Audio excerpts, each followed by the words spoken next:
Irmão Cirozino, venha cá, irmão Cirozino. Eu vou orar pelo Senhor, se o Senhor me permite. Vamos orar pelo irmão Cirozino que estará trazendo a palavra.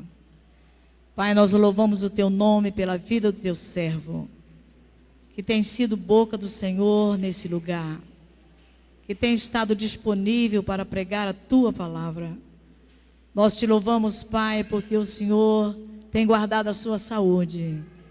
Ele está de volta nos ajudando.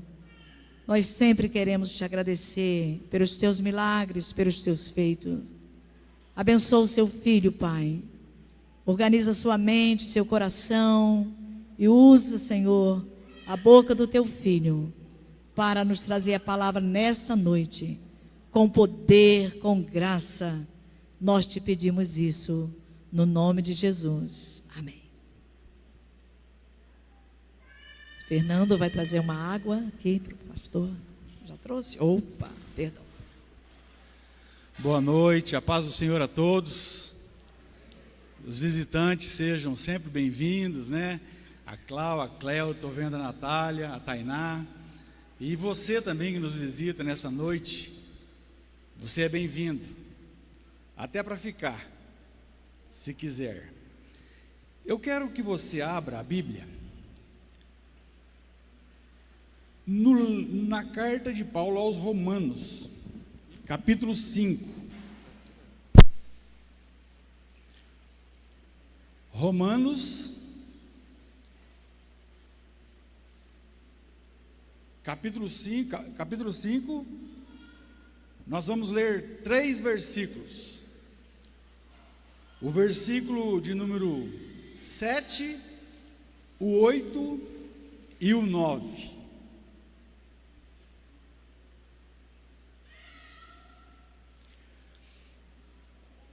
Diz assim: dificilmente alguém morreria por um justo, embora por uma pessoa boa, alguém talvez tenha coragem para morrer. Mas Deus prova o seu amor, o seu próprio amor para conosco, pelo fato que Cristo morreu por nós quando ainda éramos pecadores. Logo, muito mais agora, sendo justificados pelo seu sangue, seremos por ele salvos da ira. A Estherzinha já orou. Nós vamos entrar na mensagem então.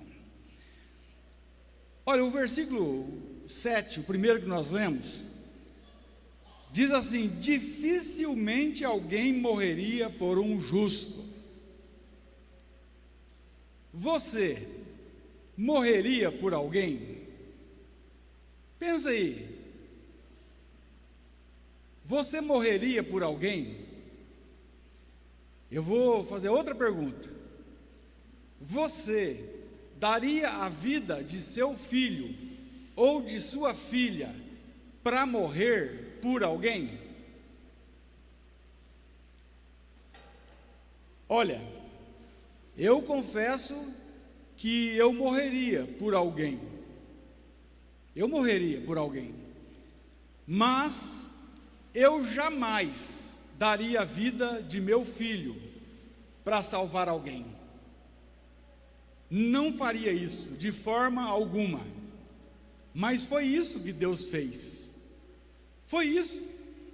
Deus, Ele deu a vida de seu Filho Jesus para alcançar miseráveis pecadores, para alcançar pessoas que a Bíblia diz que eram inimigas de Deus, pessoas que estavam longe do Senhor, não estavam perto, estavam longe.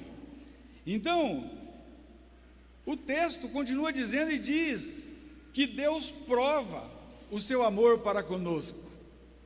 Então, esse texto que nós lemos aqui fala do grande amor de Deus.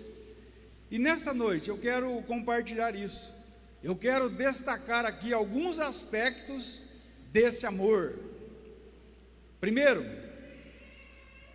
esse amor é um amor incondicional.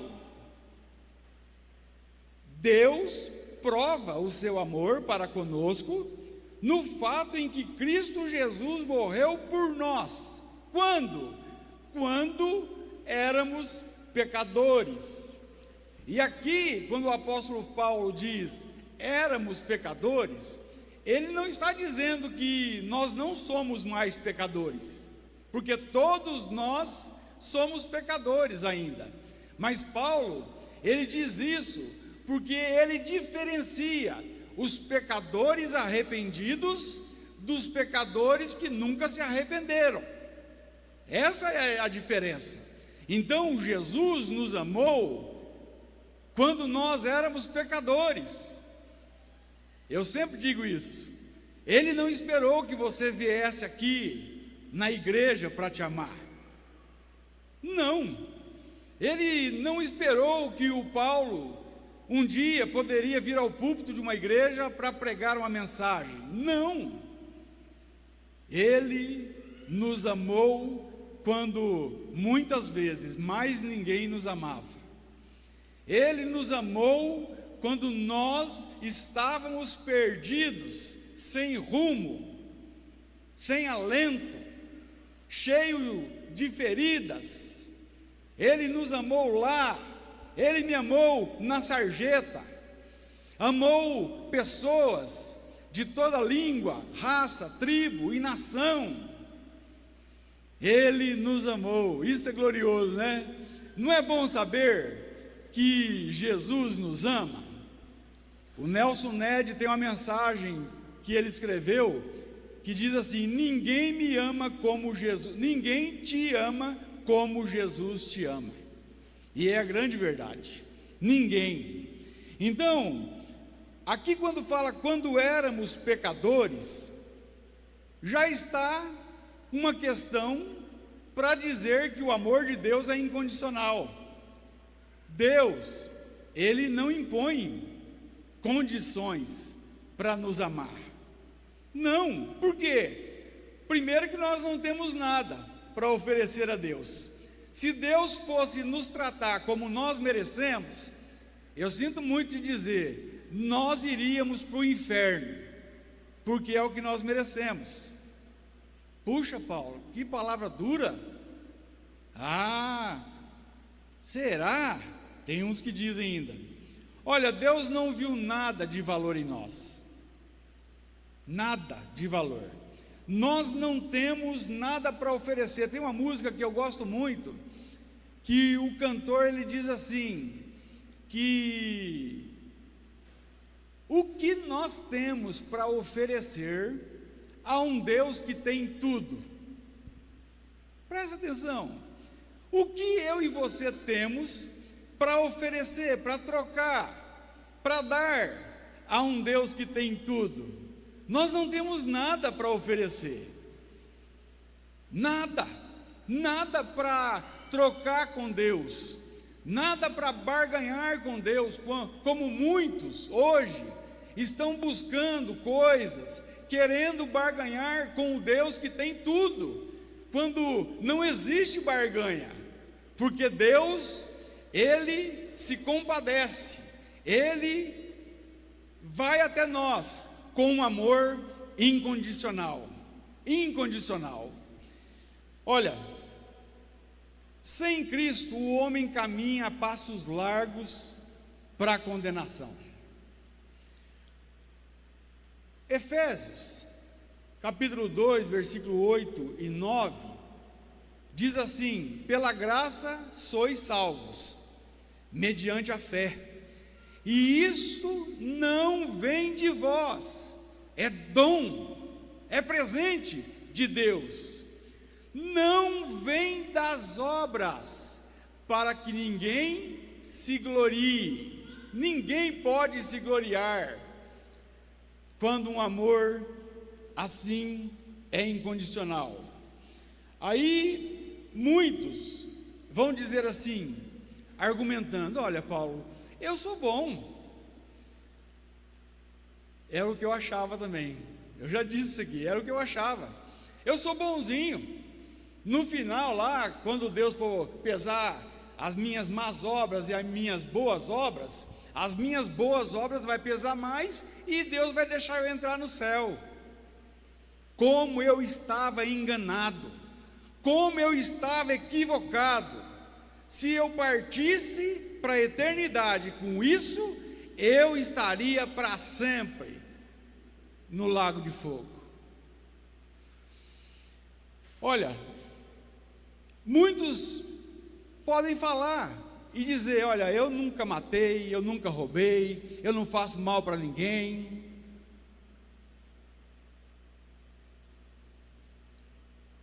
Eu pago as minhas contas em dia, eu não fico devendo nada para ninguém.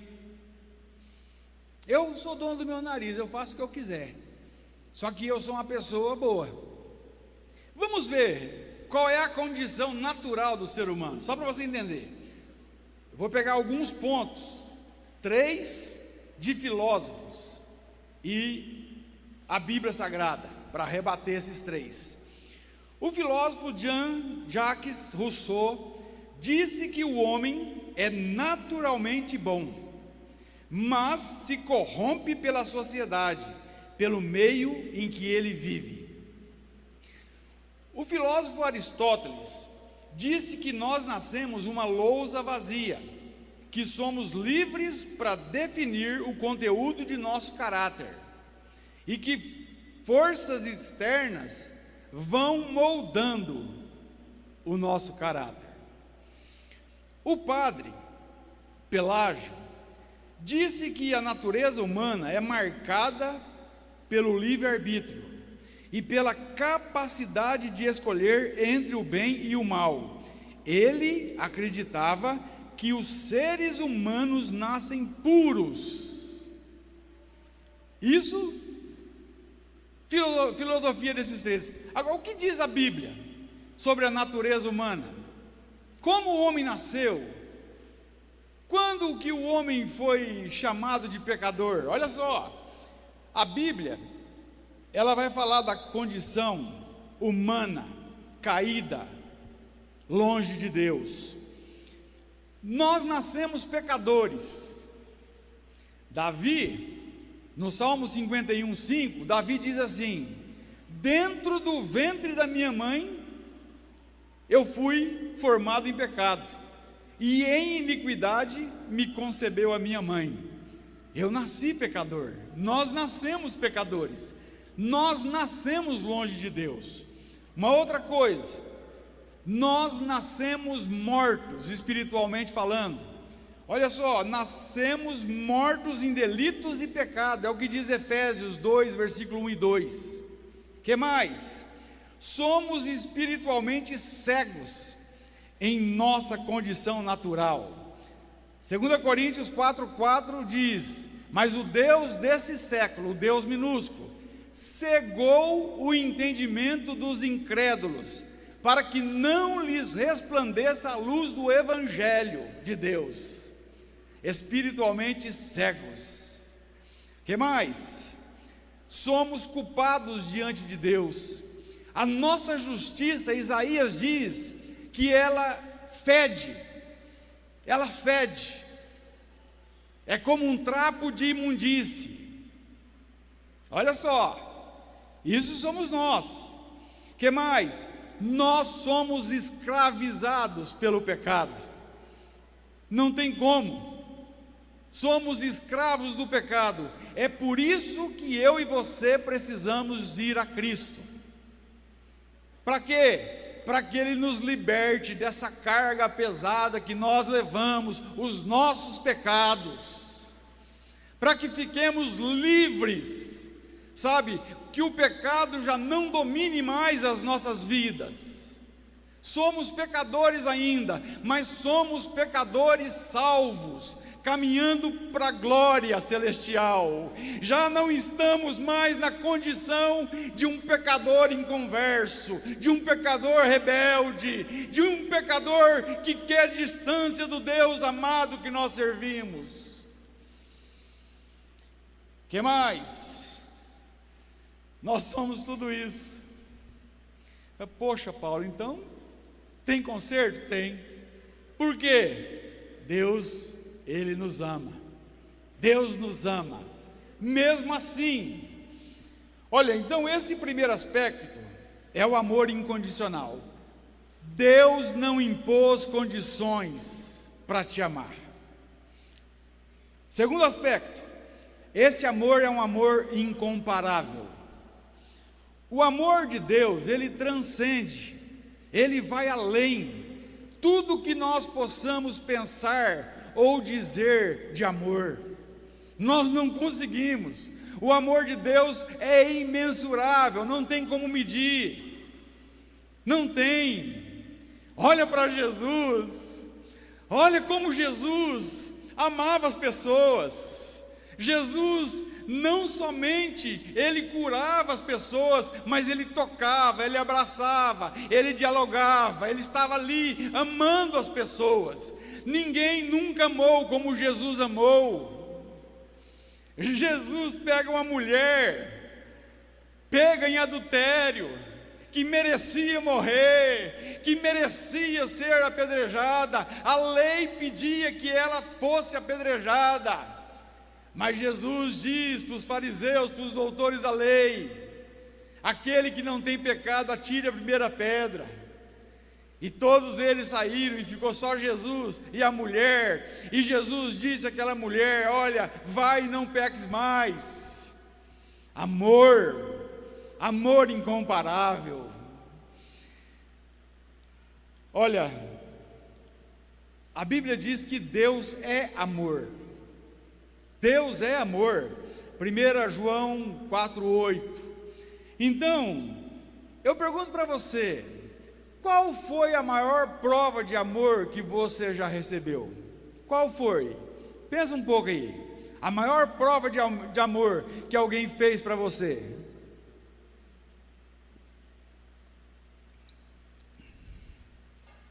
Flores. Pedidos de casamento em um lugar maravilhoso. Sim, é uma demonstração de amor. Carro. O marido deu um carro. Ah, coitado. Que mais? Joias. Anel de diamante. Demonstrações de amor, fidelidade, perdão, misericórdia. Tudo isso é prova de um amor que acontece nas nossas vidas. Roupas, casa, tanta coisa que é só bem material e vai ficar. Olha, tudo isso faz parte. Só que isso não dá para comparar com o amor que Deus tem por você, que Deus tem por mim. Sabe, quando você peca muito, quando você está no mundão, vamos se dizer assim, e você afunda no pecado, e vai longe no pecado, eu vejo assim que quando você é alcançado por Jesus, quando você é perdoado por Jesus, o amor é maior, o perdão é maior. Não é, claro que o perdão é para todos, não é maior um que o outro, mas eu vejo assim que uma pessoa que ela foi salva de algo horrível que ela vivia, e ela foi alcançada por Jesus, essa pessoa vai ser grata, gratidão vai estar no coração dessa pessoa. Que mais? Falando em amor, Você já pensou no valor do resgate que Jesus pagou por nós?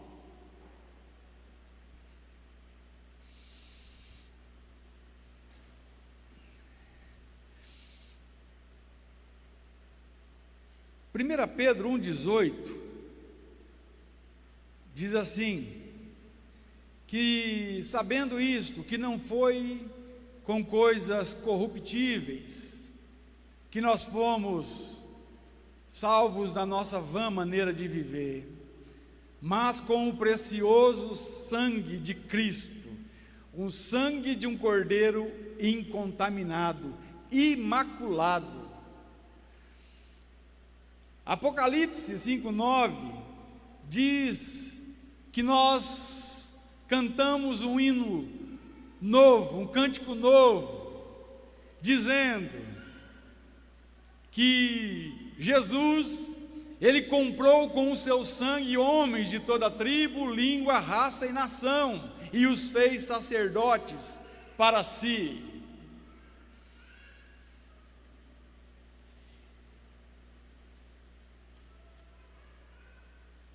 O amor de Deus não dá para comparar com nada.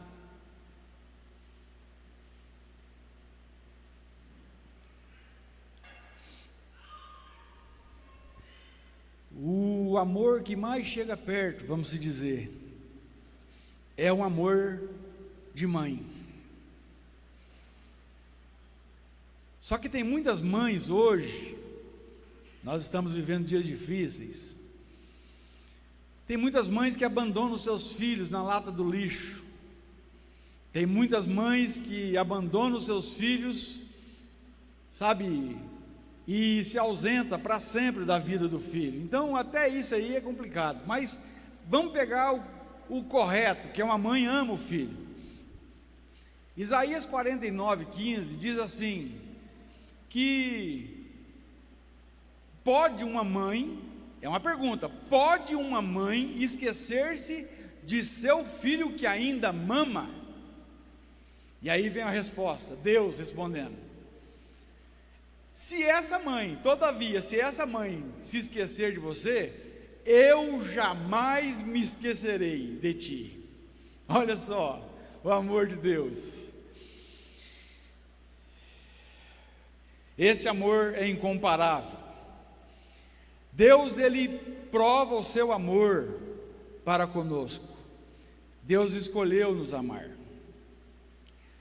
O amor de Deus não dá para comparar com outro amor, que seja de pai para filho, de filho para pai, de irmão para irmão. Eu vi um artigo bacana, eu acho que é só ilustração, que não aconteceu mesmo, é só algo para ilustrar o amor.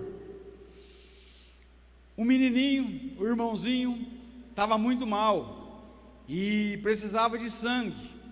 E aí viram que o irmãozinho tinha o sangue do mesmo tipo, e que o irmãozinho podia doar o sangue dele para o irmão, para salvar o irmão, para que o irmão não morresse. E foram falar com o irmãozinho, com o menino. Aí o menino falou assim, mas é sério mesmo? Aí ele disse, não, é sério, tudo bem, pode me levar. Aí quando levaram o menino e colocaram ali, aí essas meninas sabem de agulha, eu não posso nem falar nada, que elas sabem tudo de agulha. E quando colocaram a agulha ali no menino, para ele doar o sangue, passou um tempo, o menininho chamou o médico e disse para o médico assim, doutor, quando é que eu vou morrer? O menininho não tinha entendido, ele entendeu que ele ia dar o sangue dele todo para o irmãozinho. Isso foi amor, dar a vida pelo irmão. Glória a Deus. Olha, falando sobre os aspectos do amor de Deus, amor incondicional, amor incomparável. Terceiro, esse amor é um amor sacrificial. Para nós, a salvação não custa nada. A salvação não custa nada. mas para Deus custou a vida de seu filho. Deus, Ele demonstrou ali o seu amor, sacrificando o seu próprio filho. Eu lembrei de Abraão. Eu acho que Deus quis compartilhar com Abraão a dor, o sacrifício de ter que sacrificar um filho. E Deus então pede para Abraão: Abraão, pega o teu menino, o Isaque, e sobe o monte, e você vai sacrificar o teu filho por mim, em sacrifício. E aí Abraão obedece. Abraão pega o filho e começa a caminhar com os seus servos. Alguns servos foram com ele, e ali, antes deles subirem a montanha, Abraão disse para os seus servos: olha, eu e o menino subiremos, e nós adoraremos a Deus, e nós então desceremos. Olha a fé de Abraão. Abraão, ele não pensou que Deus não ia matar o seu filho, não ia sacrificar, que ele fosse matar, mas que Deus, ele seria poderoso em ressuscitar Isaque, Então Abraão sobe o monte. Segundo alguns estudiosos, Isaque tinha de 16 a 19 anos, não era um menininho, já tinha força. Tanto é que eles começaram a armar ali o altar. O Isaque disse: pai, cadê o cordeiro? Cadê o animal que nós vamos sacrificar? E Abraão só dizia: Deus proverá, Deus proverá. Até então, creio que ele teve uma conversa com o filho concordou, porque senão ele não ia ficar no altar. O filho, ele colocou Isaque ali, pegou o cutelo, uma faca, e ia mesmo matar o seu filho. Aí um anjo tomou a sua mão e disse: não faça nada, o Deus veio, Deus falou com ele: não faça mal ao teu filho. Então Deus queria provar a fé de Abraão, e Abraão, ele provou a fé dele. Se fosse comigo, olha, era mais uma desobediência ao Senhor, porque eu não faria isso também.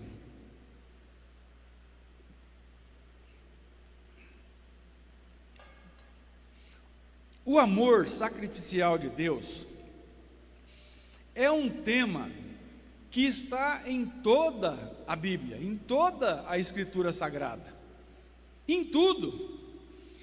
Você pega o Antigo Testamento e você vê o povo sacrificando animais, sacrificando os cordeirinhos de um ano, sem mácula, sem mancha.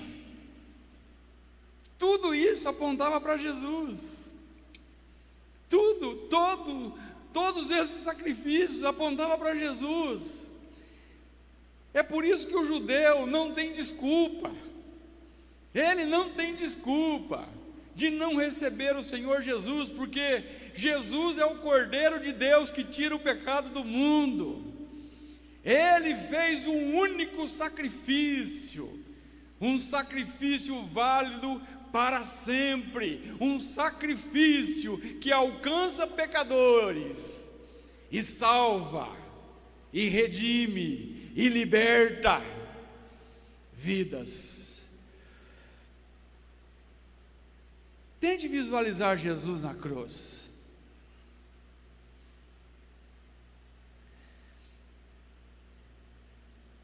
Jesus, ele passou 6 horas com a cruz.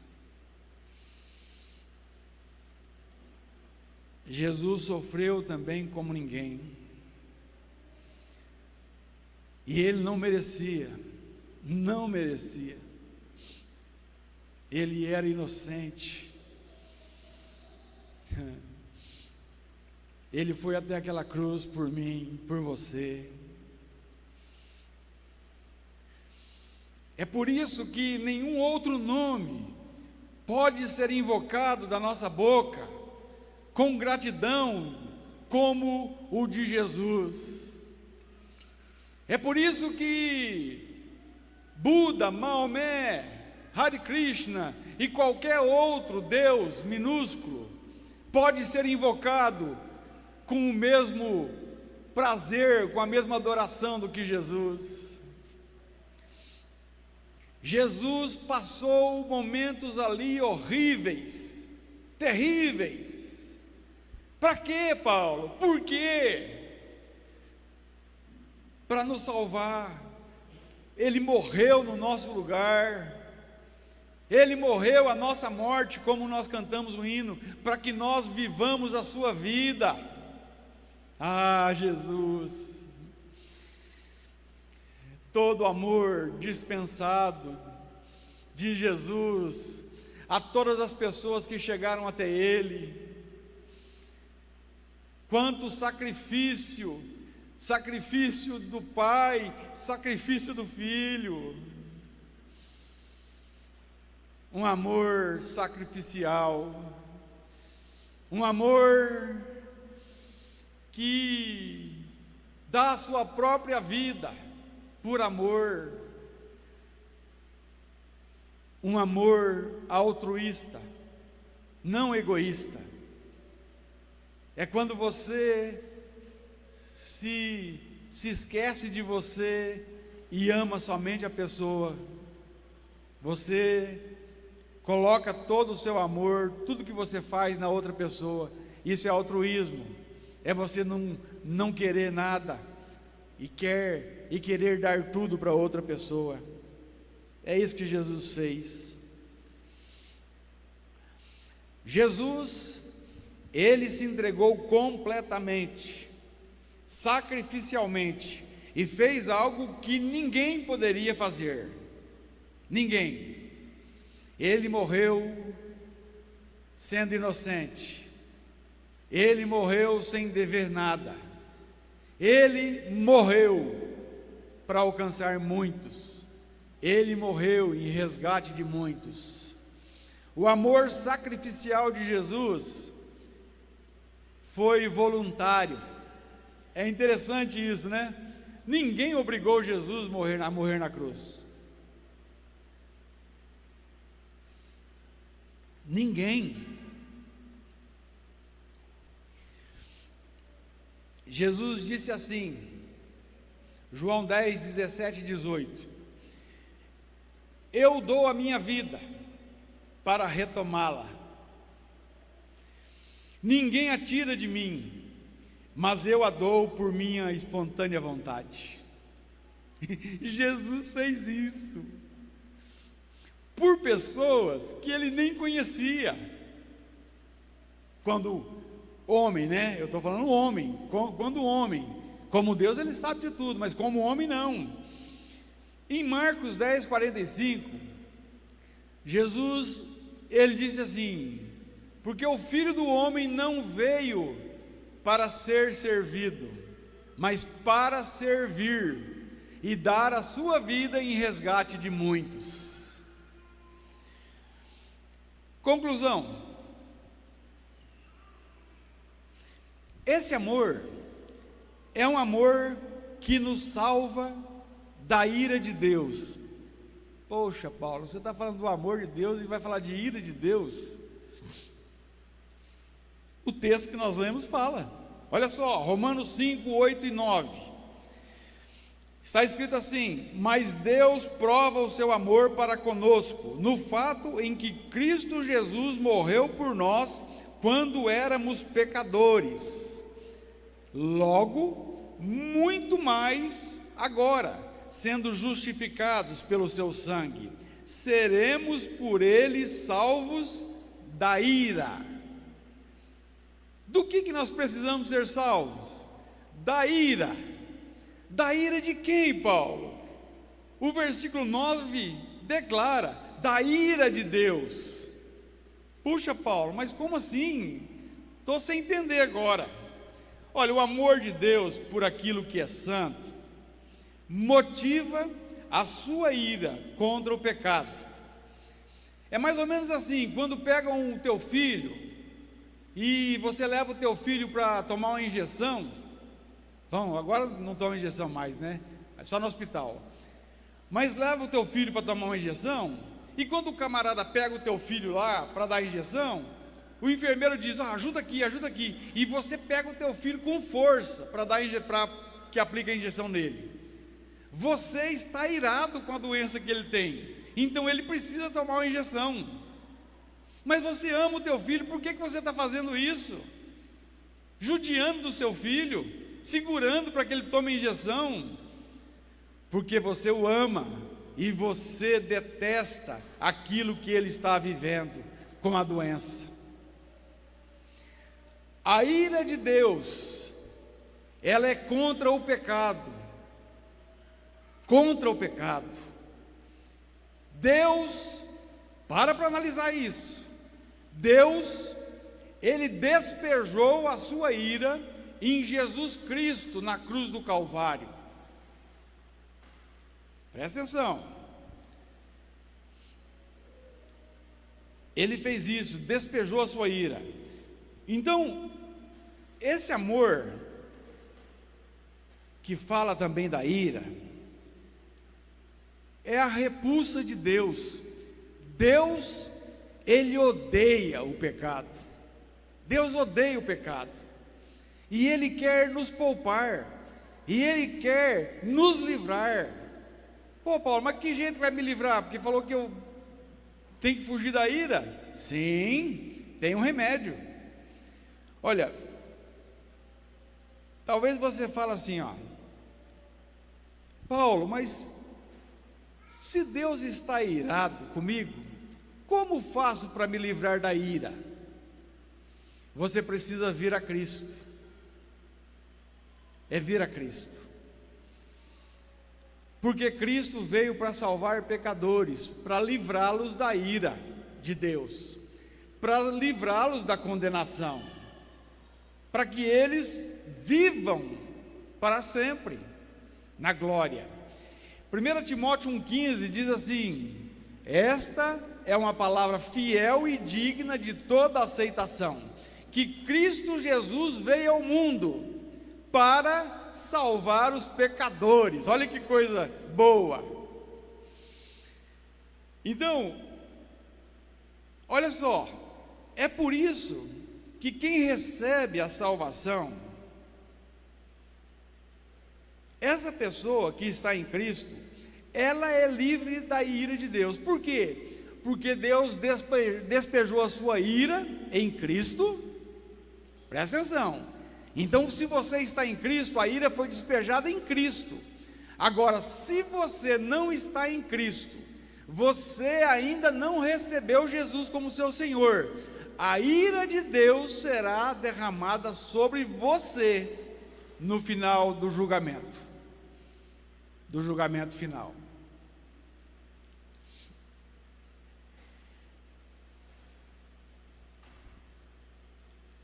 Hebreus 10:31 diz assim, horrenda coisa é cair nas mãos do Deus vivo.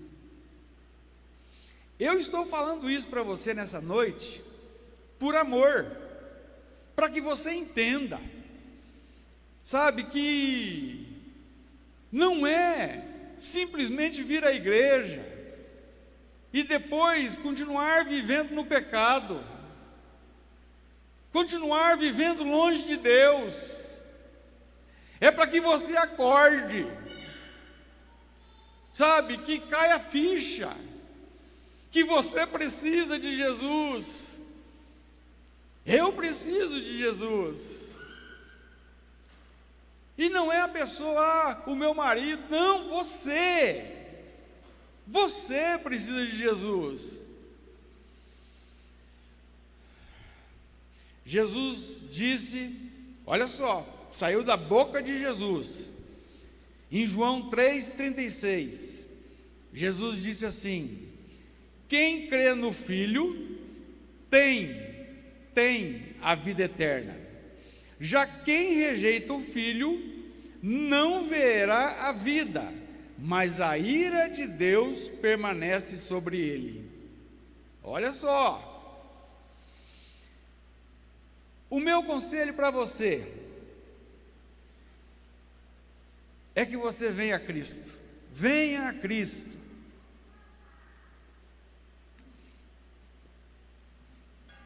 Se arrependa de seus pecados.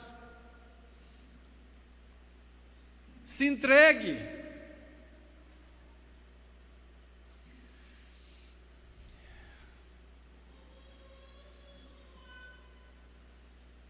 Se humilhe. Peça perdão a Deus enquanto há tempo. Sim, enquanto há tempo. E Deus manda esta palavra para você, porque Ele te ama, e Ele não quer despejar a ira dele em você. Ele quer que você esteja na glória celestial.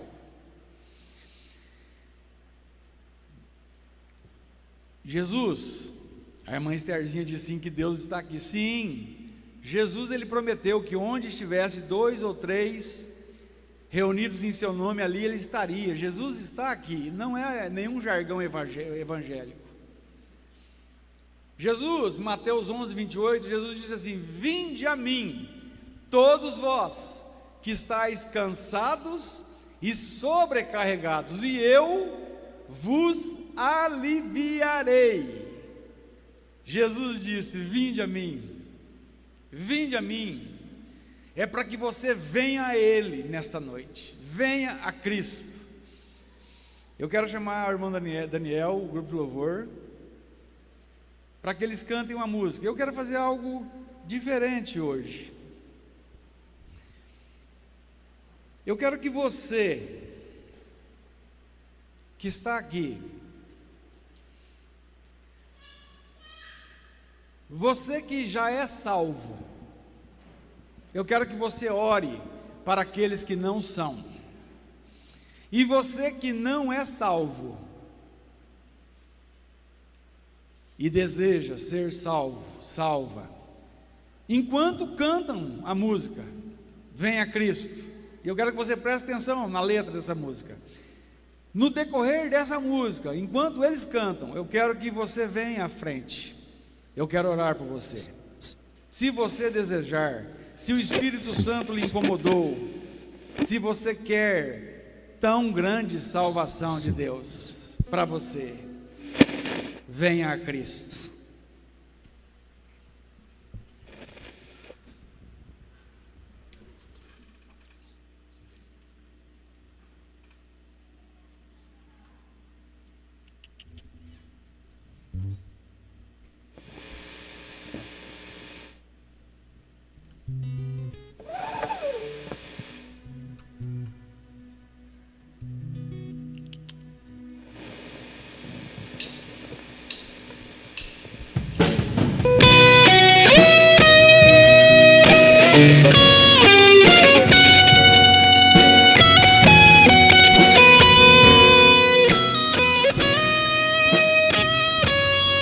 De repente, você sente que está faltando algo em sua vida e percebe um vazio